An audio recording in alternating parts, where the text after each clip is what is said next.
अस्सलाम वालेकुम friends, I hope you are doing well. So हमने जो है लेक्चर 2 में क्रिस्टल स्ट्रक्चर पार्ट ए में जो है हमने क्रिस्टल की डेफिनेशन, क्रिस्टल को डेंटिस्ट्री में क्या कहते हैं, ग्रेन क्या होता है, ग्रेन बाउंड्रीज क्या होती है, ठीक है, अरेंजमेंट ऑफ क्रिस्टल्स किस तरह से होते हैं, arrangement of atoms in crystal किस तरह से होते हैं, ठीक है, वो सब देख लिया था। और ये अरेंजमेंट किस पे डिपेंड करती है, कौन से फैक्टर्स होते हैं, वो एटॉमिक रेडियस कि उस एटम का एटॉमिक रेडियस क्या है और चार्ज डिस्ट्रीब्यूशन क्या है, ये दो फैक्टर होते हैं जिस पे डिपेंड करती है कि एटम जो है क्रिस्टल में किस तरह की जो है स्ट्रक्चर दे सकता है, किस तरह की पॉसिबल अरेंजमेंट हो सकती है। तो पॉसिबल अरेंजमेंट जो एटम्स की होती है ना क्रिस्टल्स में, वो दो चीज़ों पे डिपेंडेंट है, first atomic radius and then charge distribution. और arrangement of arrangement of atoms है इन क्रिस्टल, वो तीन फॉर्म में, क्यूबिक हो सकता है, बॉडी सेंटर क्यूबिक हो सकता है, फेस सेंटर क्यूबिक हो सकता है, जो कि मैंने लास्ट वीडियो में आपको डायग्राम भी दिखाई थी। ये क्यूबिक है, ये फेस सेंटर क्यूबिक है और ये बॉडी सेंटर क्यूबिक है, ठीक है। अच्छा, उसके बाद जो था ऑल द ये tendency towards the perfect crystal structure. और ये जो है मतलब ऑल तक हम देखेंगे जो क्रिस्टल जो होता है ना, क्रिस्टल स्ट्रक्चर, वो जाता है tendency to a perfect crystal structure की तरफ, लेकिन क्या होता है, ओकेजनल डिफेक्ट आ जाते हैं, ठीक है, जिसकी वजह से ओकेजनल डिफेक्ट कहाँ पे आते हैं, टू डायमेंशनली आ सकते हैं, ठीक है। 6.3 में अगर मैं आपको दिखाऊँ, ठीक है, ये देखें, under the influence of sufficient force atom में मूव। बी में देखें, जब फोर्स लगाई गई तो ये जो एटम्स है ये मूव करना स्टार्ट हो गए, ठीक है, ठीक है, to move establish a more perfect arrangement. पहले में क्या था, डायग्रामेटिक जो इंडिकेशन थी imperfection in a crystal structure. देखें, ये इम्परफेक्शन है क्रिस्टल स्ट्रक्चर, लेकिन जैसे ही हमने इसमें सफिशेंट फोर्स जो है हमने अप्लाई की तो क्या हुआ, एटम्स मूव करें और एक इस्टेब्लिश कर दिया इन्होंने क्या, मोर परफेक्ट अरेंजमेंट। तो ये बता रहे हैं कि इस तरह से जो है इफेक्ट पड़ सकता है टू डायमेंशनली, ठीक है। अच्छा, such defect are normally refer to as dislocation. अब ये जो डिफेक्ट आते हैं इसको हम कहते हैं इनकी डिसलोकेशंस हैं, ठीक है, डिसलोकेशंस एज देयर अकरेंस। और ये अकर्स होते हैं, ये डिसलोकेशन किस पे अकर्स होते हैं, has an effect of an ductility of the metal alloy. Ductile कौन से मटेरियल होते हैं जिसमें आप मैक्सिमम एक्सटेंशन कर सके, टेंसाइल फोर्स लगा के मैक्सिमम उसकी एक्सटेंशन कर सके, it's called ductility, mean maximum extension of the object और मटेरियल, ठीक है। ठीक है, सो ये डिसलोकेशन जो है ये इफेक्ट डालती है डक्टिलिटी ऑफ मेटल, ये बता दिया। अच्छा, when the material is place under sufficiently high stress, जब हम मटेरियल को प्लेस करते हैं high stresses, sufficiently high stress में, तो डिसलोकेशन क्या होते हैं, डिसलोकेशन काबिल हो जाते हैं कि वो मूव कर सके, dislocation is able to move through the latest, ठीक है, until reach a grain boundary, जब तक वो कहाँ ना आ जाए, ग्रेन बाउंड्री पे ना आ जाए, ठीक है। तो वो यही बात कर रहे हैं कि जब भी हम मटेरियल पे फोर्स लगाते हैं, हाई फोर्स लगाते हैं, तो वो डिसलोकेशन जो क्या होती है, वो मूव करना स्टार्ट हो जाती है और रीच कर जाती है ग्रेन बाउंड्री, ठीक है। ग्रेन बाउंड्री क्या होती है ऑलरेडी प्रीवियस लेक्चर में बता चुकी हूँ मैं। The plane along with the dislocation move. और जो प्लेन अलोंग होता है ना, जो डिसलोकेशन के साथ जो प्लेन होता है बिल्कुल अलोंग जो मूव करता है, ठीक है, plane along with the plane जो अलोंग होती है विच डिसलोकेशन मूव, जो प्लेन मतलब ये प्लेन है, आप इस पर फोर्स लगा रहे हैं, अब ये मूव कर रही है ना आगे, तो ये कह रहे हैं जो प्लेन अलोंग जिसकी वजह से डिसलोकेशन जो है मूव कर रही है, तो इसे कहते हैं स्लिप प्लेन, कि ये क्या है, ये एक स्लिप प्लेन है। यहाँ पे से जो है ना, एक्चुअली मेरे एक हाथ में जो है मोबाइल है और मैं आपको बता नहीं सकती सही से। देखें, ये देखें, ये क्या है, ये ऑब्जेक्ट का प्लेन है, ठीक है, और यहाँ से हम फोर्स अप्लाई कर रहे हैं, तो ये इसके पैरेलल है ना, ठीक है, फोर्स यहाँ से अप्लाई कर रहे हैं और ये देखिए ये हमारी स्लिप प्लेन होगी क्योंकि ये मूव करेगी, ठीक है। तो स्लिप प्लेन क्या है कि जो plane along which the dislocation move, जिसमें डिसलोकेशन मूव करता है वो हमारी स्लिप प्लेन होती है। जबकि ये स्ट्रेस क्या होती है, stress required to initiate movement. आप डिसलोकेशन को मूव कर रहे हैं ना, तो अब उसके लिए क्या होगा कि स्ट्रेस रिक्वायर्ड होगा, स्ट्रेस जो रिक्वायर्ड होगा डिसलोकेशन को मूव करने के लिए वो यील्ड स्ट्रेस होगा, ठीक है। तो यील्ड स्ट्रेस की डेफिनेशन क्या होती है, स्लिप प्लेन क्या होता है, the plane along which the application moves is called slip plane. और यील्ड स्ट्रेस क्या होता है? Stress required to initiate movements is the yield stress. ठीक है। अच्छा, in practical term the application of a stress greater than the yield stress. अगर हम practical terms में देखें कि अगर स्ट्रेस जो है वो ग्रेटर देन हो जाए यील्ड स्ट्रेस से, ठीक है। यील्ड स्ट्रेस क्या था? जो स्ट्रेस रिक्वायर्ड था मूवमेंट के लिए ना, इनिशियल मूवमेंट के लिए जो स्ट्रेस रिक्वायर्ड था, इनिशिएट करने के लिए मूवमेंट को जो स्ट्रेस रिक्वायर्ड था वो यील्ड स्ट्रेस है। ठीक है। तो वो कह रहे हैं कि अगर स्ट्रेस उससे ज़्यादा हो जाए, ठीक है, मतलब जितना उसको मूव करने के लिए रिक्वायर्ड है स्ट्रेस, उससे ज़्यादा अगर हम स्ट्रेस अप्लाई करना स्टार्ट कर दें तो फिर क्या होगा? मटेरियल परमानेंट डिफॉर्म हो जाएगा। ठीक है।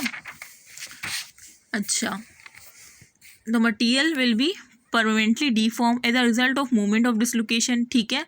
मूवमेंट ऑफ डिसलोकेशन की तो जब होगी तो वो परमानेंट डिफॉर्म, क्यों परमानेंट डिफॉर्म हुआ? क्योंकि हमने स्ट्रेस जो है उसकी यील्ड स्ट्रेस से ज़्यादा लगा दी। ठीक है, इस वजह से। अच्छा, depending upon the circumference which can be disadvantage and may be.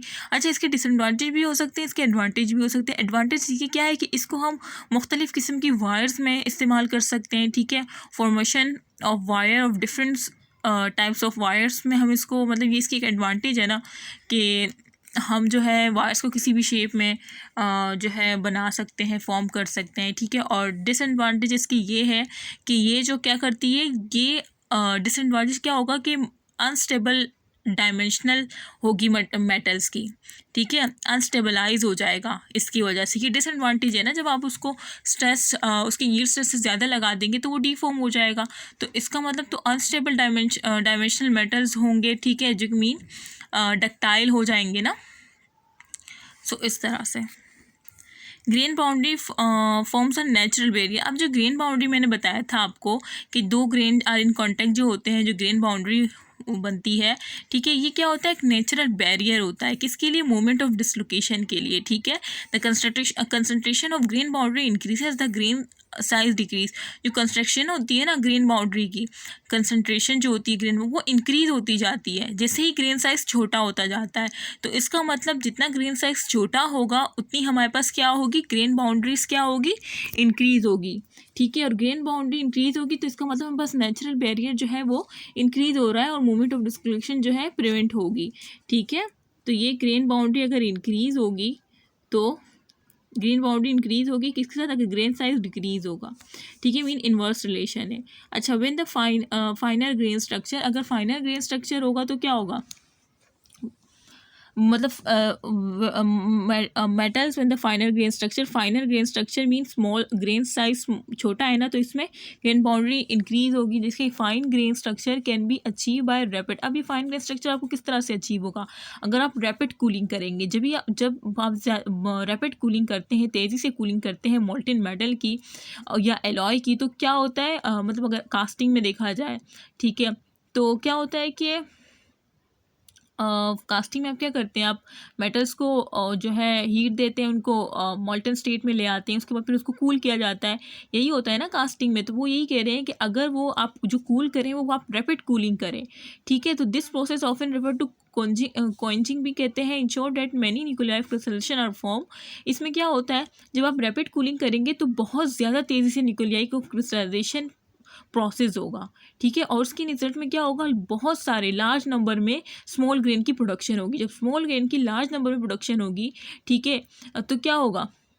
Grain size छोटा बनेगा ना। ग्रेन साइज छोटा होगा तो क्या होगा? ग्रेन बाउंड्रीज इंक्रीज करेगी। और जब ग्रेन बाउंड्री इंक्रीज होगी, ग्रेन साइज छोटा होगा तो क्या होगा?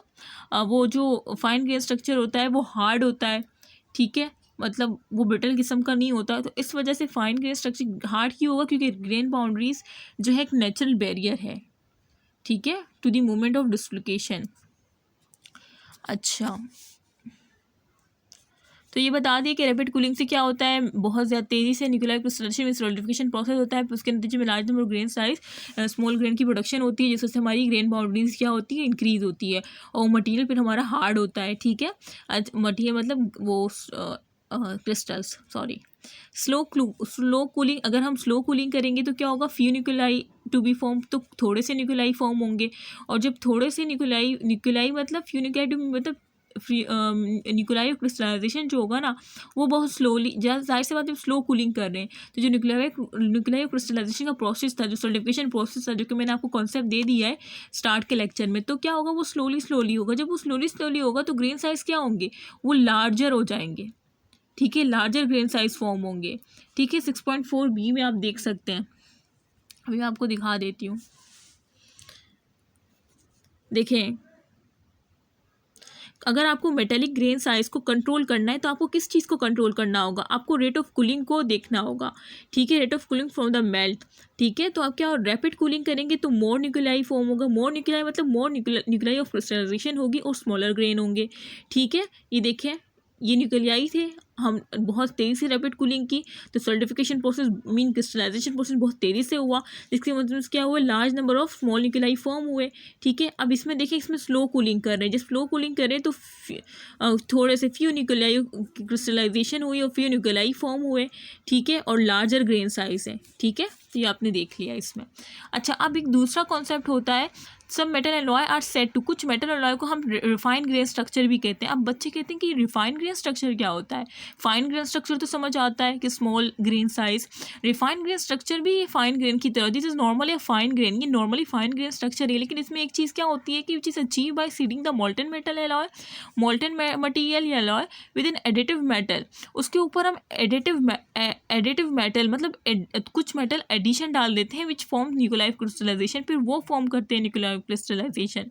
किस तरह से, जैसे कि ये हमारा, इसमें हमने ये हमारा एक जार है, ठीक है, इसमें हमने मोल्टन मेटल डाल दिया है। अब इसके ऊपर हमने दूसरे एडिटिव मेटल्स लिए हैं, ठीक है, और उसको इसके ऊपर रख दिया, इस जो हमने जार के अंदर डाला था ना उसके ऊपर हमने वो एडिटिव मोल्टन मेटल की क्लियर लगा दी, ठीक है, विद इन एडिटिव मेटल। और ये एडिटिव मेटल क्या करेंगे कि न्यूक्लियाई क्रिस्टलाइजेशन सबसे पहले इनकी होगी, क्यों, क्योंकि इनका मेल्टिंग पॉइंट हाई होता है मोल्टन मेटल से।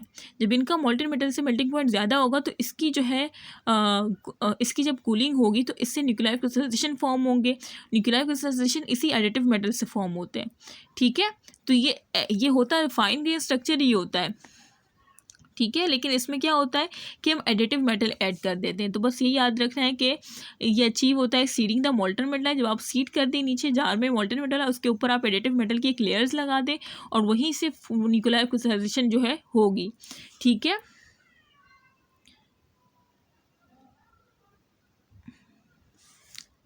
अच्छा, और ये जो है अब आपको समझ आ गई। अच्छा, ये जो फाइन ग्रेन स्ट्रक्चर है इसमें कोई एडिशन मेटल आपने नहीं डाला, मतलब ये होमोजेनाइज न्यूक्लिएशन है, जबकि इसमें आपने एडिटिव मेटल डाला है तो इसको हम हेट्रोजिनस कह सकते हैं, ठीक है। सो ये हो गया। अब हम पढ़ेंगे कोल्ड वर्किंग, ठीक है, नेक्स्ट लेक्चर में इंशाल्लाह डिस्कस करेंगे, हमारा 3rd लेक्चर होगा कोल्ड वर्किंग का।